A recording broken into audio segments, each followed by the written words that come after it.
మీ hair చాలా బాగుంటుందండి అని నన్ను అన్నప్పుడల్లా గుర్తుకొస్తున్నాయి గుర్తుకొస్తున్నాయి అన్నట్టు నా ముందు రోజులు గుర్తొచ్చేవి. అప్పట్లో నాకు హెయిర్ లాస్ ఎలా అయ్యేదంటే, తిన్నా హెయిర్ లాస్, తినకపోయినా హెయిర్ లాస్, స్ట్రెస్ తీసుకున్న హెయిర్ లాస్, స్ట్రెస్ తీసుకోకపోయినా హెయిర్ లాస్, అలా ఉండేది. అలాంటి హెయిర్ లాస్ని ఈ ఆయిల్ అయితే సూపర్గా కంట్రోల్ చేయడమే కాకుండా థిక్గా హెల్దీగా గ్రో అయ్యేలా చేసింది. ఇంటికి వెళ్ళినప్పుడల్లా ఈ ఆయిల్తో పాటు మా అమ్మ ఇంకొక ప్రోటీన్ రిచ్ పౌడర్ అయితే చేసిస్తుంది అనమాట. ఎందుకమ్మా నాకు ఇవన్నీ అని అమ్మకి చెప్పినప్పుడల్లా అమ్మేమంటుందంటే, నువ్వు హాస్టల్ లాంటి ఫుడ్ తింటావో నాకు తెలుసు, మర్యాదగా ఇచ్చింది తీసుకుపో, నేనేమైనా చేయమంటున్నానా అంటుంది. సరే అమ్మ అని చెప్పి నేను ఒకసారి తీసుకెళ్లాను. ఆ తర్వాత నుంచి అడిగి మరీ అమ్మతో చేయించుకుంటున్నాను.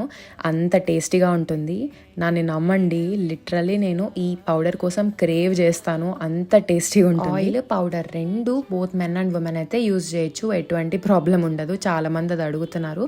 ఫుల్ వీడియో అయితే నేను యూట్యూబ్లో అప్లోడ్ చేశాను, మీరు చెక్అవుట్